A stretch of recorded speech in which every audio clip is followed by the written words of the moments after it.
L'info éco avec Capital. Le chiffre du jour, 400 €, c'est l'augmentation que pourrait connaître la facture énergétique annuelle des ménages en 2022, selon une étude publiée par les économistes d'Euler Hermès. En raison de la guerre en Ukraine, les prix de l'énergie, gaz et pétrole en tête, ont explosé ces derniers jours. Et malgré les aides déjà mises en place par le gouvernement, le budget annuel de gaz, d'électricité et de carburant des Français pourrait atteindre 2 800 € en moyenne.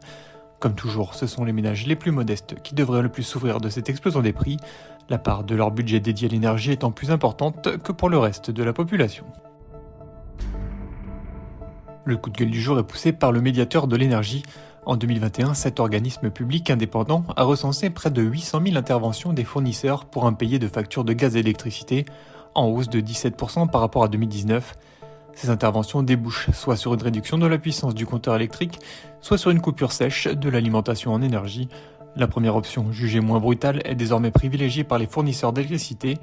Le nombre de limitations de puissance s'affiche ainsi en hausse de 64% sur 2 ans.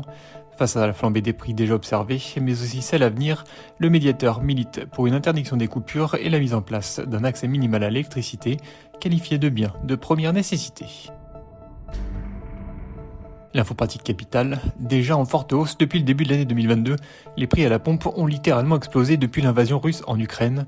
Entre le 25 février et le 4 mars, le prix du diesel a augmenté de plus de 14 centimes d'euros pour atteindre 1,88 € le litre, et celui de l'essence samplon 95E10 a grimpé de 7 centimes, dépassant 1,87 € le litre.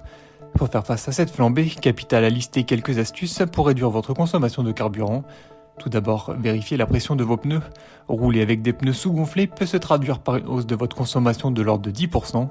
Assurez-vous ensuite que votre véhicule est en bon état, mais surtout levez le pied en réduisant par exemple votre vitesse de 130 à 120 km/h sur l'autoroute.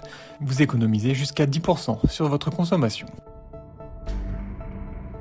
Et on termine par la première sortie d'Emmanuel Macron en tant que candidat à sa réélection à la présidence de la République. Le chef de l'État a notamment fait 2 annonces de taille.